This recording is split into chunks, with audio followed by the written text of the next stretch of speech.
To call Mark McGwire a controversial figure would be the understatement of the century. Mention his name around any baseball fan, and you're sure to hear their opinion on the man. Maybe they'll talk about his time as an Athletic, when he and Jose Canseco took over the city of Oakland with their bashing. Maybe they'll talk about his legendary race with Sammy Sosa for the single-season home run record. Or maybe they'll talk about that time he was called before Congress to testify about his role in the biggest scandal to hit baseball since the 1919 Black Sox. For better or worse, McGwire defined baseball during the course of his 16-year career. He was on posters, TV shows, and cereal boxes. He made history, some good and some pretty bad. In under 20 years, Mark McGwire was an Olympian, a bash brother, a home run king, and the central figure in a televised congressional inquiry. It was a fall from grace on a national scale, and its repercussions are still being felt to this day. Let's take a look at how Mark McGwire went from All-American hero to the face of the growing steroid scandal, and how Major League Baseball did nothing to stop him. Mark David McGwire grew up on the outskirts of Los Angeles, in the suburb of Pomona. The son of a dentist, he attended Damien High School in Laverne, where he played golf, basketball, and, of course, baseball. He excelled as an athlete, and the Montreal Expos attempted to sign him as a teenager, picking him in the 8th round of the '81 draft. He turned down their offer, though, opting instead to attend the University of Southern California. It was at USC where McGwire first gained widespread attention. Alongside teammates like Randy Johnson and Rodney Peete, Mark smashed 53 home runs during his time in college, including 31 over 65 games in 1984. He averaged 1 home run every 7.6 at-bats. It was also in '84 that he joined then prospects Will Clark and Barry Larkin at the Olympics in LA. The U.S. national team would finish second, falling to Japan 6-3 in the championship. McGwire was selected 10th overall that year by the Oakland Athletics and would make his MLB debut just 2 years later. He made a strong first impression, smacking 3 homers and driving in 9 over 18 games in '86. The next year, however, he became a superstar. Over his first full MLB season, Mark McGwire wasn't just the top rookie in the American League, but one of the best hitters in the game. He slugged an MLB best .618 and put up an OPS plus of 164, trailing only Jack Clark and Wade Boggs. He drove in 118 runs, and his 49 homers set the all-time record for an MLB rookie. So few were surprised when McGwire took home unanimous Rookie of the Year honors, making him the second Oakland A in 2 years to win the award, following Jose Canseco in '86. Little did these two know that they would end up inextricably tied to each other, for better or worse, for the rest of their lives. It started in 1988. It was April 4th, opening day, and the dynamic duo that was Mark and Jose had something big up their sleeves. Or should I say, below their sleeves. In the bottom of the 8th, with the Athletics leading the Mariners 3-1, Canseco deposited an 0-1 fastball from Seattle reliever Mark Langston into the left field bleachers. As Jose crossed home plate, Mark came out to greet him with his right forearm outstretched. What happened next would change everything. On its surface, it was just a simple celebration, but contained within this meeting of massive forearms was a signal to the baseball world that a new age was beginning in Oakland, the era of the Bash Brothers. Across 155 games played in 1988, Mark McGwire slugged 32 home runs, driving in 99 batters from the 4-hole. He would have had even more if not for Canseco, who posted the first 40-40 season in MLB history. He took home the AL MVP award, while McGwire made his second All-Star team in as many years. They were the most popular players in Oakland, and after the A's made a trio of World Series appearances from '88 to '90, the Bash Brothers quickly became the fresh young faces of baseball. Behind the scenes, however, was a different story. Far from being brothers, many who watched how the two interacted while out of the spotlight began to question whether Mark and Jose were even friends. McGwire was usually seen as the second best of the duo, while Canseco often resented his bad boy persona, especially when compared to Mark's relatively clean-cut public image. Whatever the case, though, these tensions did nothing to stop their, let's call it, professional collaboration. On a near daily basis, Jose and Mark would retire to the clubhouse bathroom, sometimes before batting practice, sometimes after, and load up on their, vitamins. This was a routine occurrence, and it wasn't really a secret either. In fact, it was during that very same MVP season that Canseco was called, quote, the most conspicuous example of a player who has made himself great with steroids. The players knew it, the coaches knew it, even the fans knew it. To make matters worse, at least to Jose, Mark had seemingly been able to avoid that very same heat from the fans and the press alike. The steroid issue was a sore spot for Canseco, but for the time being, little attention was paid to the cheating going on in Oakland. As a matter of fact, it was less than a year after the Bash brothers were born that Commissioner Peter Ueberroth declared the league drug-free. Now, Mark McGwire was a man who knew the importance of eating a well-balanced breakfast. What he may not have known, though, is that eating a well-balanced lunch and dinner is equally, if not even more, important. I'll tell you who does know, and that's today's sponsor, HelloFresh. Look, I'm a busy person, between watching baseball, writing about baseball, or just thinking about baseball. Seriously, it never stops.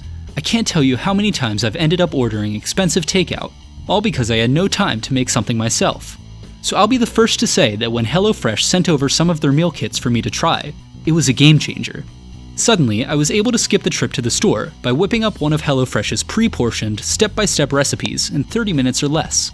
And as school starts back up, HelloFresh is the perfect option for those of you who just can't find space in your schedule for time-consuming, complicated recipes. Make yourself a cheese-stuffed burger with pesto aioli, or maybe grilled salmon with balsamic tomatoes, all in just half an hour. But here's the most exciting part. If you go to HelloFresh.com and use the code Historian16, they'll send you 16 free meals across 7 boxes and 3 free gifts. That's literally days worth of free food, plus 3 additional gifts, just from using the code Historian16 at HelloFresh.com. This is the kind of deal that doesn't come along every day, so take advantage of it while you can. Now, those of you who are old enough to witness the '98 season almost certainly remember the McGwire-Sosa home run chase. Even those of you who were not, like myself, have likely seen more recaps of this season than you can count. But to provide some context for how incredible the race for the single-season homer title was, just take a look at Aaron Judge. As of the writing of this video, Judge is in the midst of a potentially record-breaking season. Through the 2022 All-Star break, Judge has been responsible for 33 home runs, putting him on pace for exactly 60. This places him within striking distance of Roger Maris's mark of 61, a record which stood for over 35 years. Judge's at-bats have become must-watch TV, with fans tuning in on the daily to see if he'll hit another one. Now, imagine if there were 2 of him. Through August 1st of that year, McGwire held a 3-homer lead on Sosa, with 45. At this point in the season, the question was no longer whether Maris's record would be broken, but who would be the first to do it. Reporters would swarm the clubhouse after every game, each of them hoping to catch a soundbite from the men who were making history. One of these reporters was Steve Wilstein, a feature writer for the Associated Press.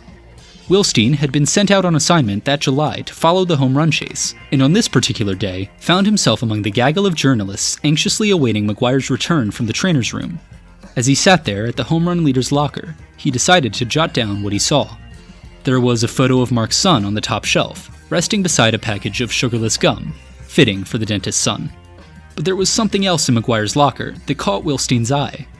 Nestled between a baseball cap and a can of Popeye's spinach was a little brown bottle with a label he didn't recognize. He wrote it down.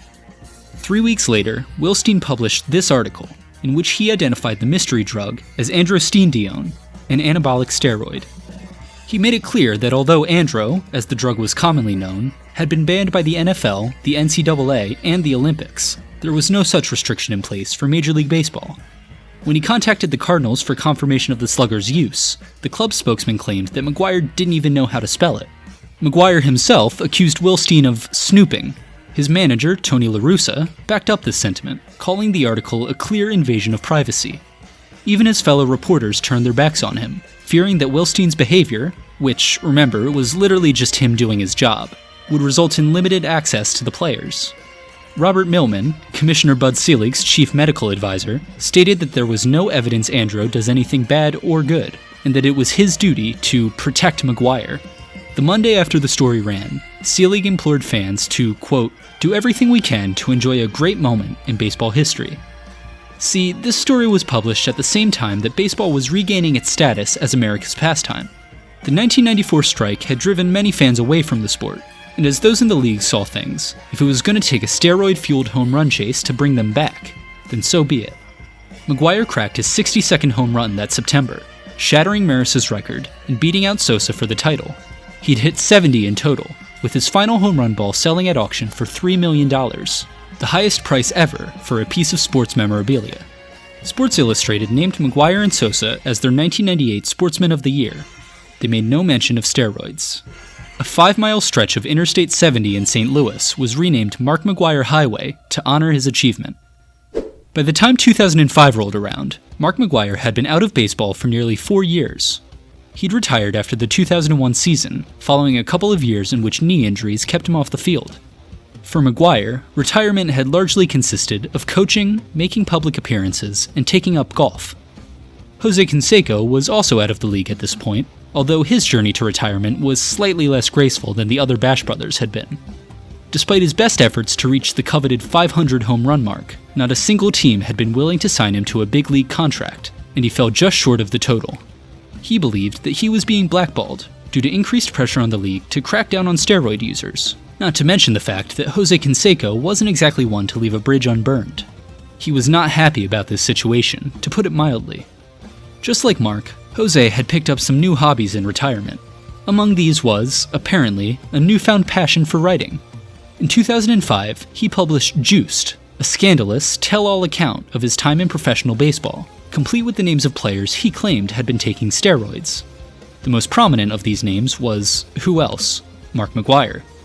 Canseco detailed the pair's exploits in the Oakland bathroom, accused his former teammate of using steroids during his record-breaking season, and claimed that McGwire was, to paraphrase, ugly and had no game. He also said that Major League Baseball had deliberately turned a blind eye to McGwire's steroid use in order to protect their star player, which, well, yeah, that sounds about right. Now, Canseco's reasons for writing this book were largely personal, but its effects were felt nationwide. Even Congress took notice, and in March of 2005, they called Canseco in to testify before the House Government Reform Committee. Joining him were several of the biggest names in the sport, including Sammy Sosa, Rafael Palmeiro, and Mark McGwire. In the televised session, McGwire was called upon to answer questions regarding the prevalence of steroids in the game. During his testimony, he took subtle jabs at Canseco, accusing him of spreading unfounded rumors, claimed he wasn't a team player, and pretty much outright called him a snitch. He was also evasive when it came to questions about his own, at this point well-documented, illicit activity. He didn't come there, he said, to quote, talk about the past. But, as many others at the time rightly pointed out, what else was he there to talk about then? Not only did this performance convince most of those watching that Mark McGwire most definitely took steroids, he also simply came across as a jerk. It's safe to say that after this day, many baseball fans never looked at McGwire the same again. When Mark McGwire retired in 2001, he did so with 583 home runs to his name, the 5th most in history at the time. You'll notice that every other player on this list is, in fact, a member of the Baseball Hall of Fame. In 2007, McGwire's first year of eligibility, he received just 23.5% of the vote. By his last year on the ballot in 2016, that number had dropped to 12.3%. Jose Canseco wrote another book in 2008, in which he named even more names, not to mention doubling down on the old ones. McGwire, for his part, came clean in 2010, claiming that he had used steroids to recover from the series of injuries that had troubled him throughout the 90s. Of course, since this announcement came at the same time as he was poised to begin a new job as the Cardinals' hitting coach, many couldn't help but question whether it was more than a little self-serving. In June of 2020, McGwire's 70th home run ball, the one which had gone for $3 million in 1998, was valued at $250,000. Look, the bottom line is this. Not only did MLB know its top stars were cheating, not only did they do nothing to stop it, but in refusing to even acknowledge the problem while simultaneously celebrating its most prominent users, they were implicitly encouraging the use of steroids among its players. Bud Selig was elected to the Hall of Fame in 2017, alongside Tim Raines, Jeff Bagwell, Ivan Rodriguez, and executive John Scherholz. Of these 5, only Raines had not been accused of steroid use, covering up steroid use, and/or covering up steroid use while colluding to suppress player salaries. As part of the 2005 congressional hearing, a representative of Major League Baseball testified that no one at the time believed that the steroid problem was significant, emphasizing that economic issues took precedence over a strong drug policy. That representative, by the way? Current MLB Commissioner Rob Manfred.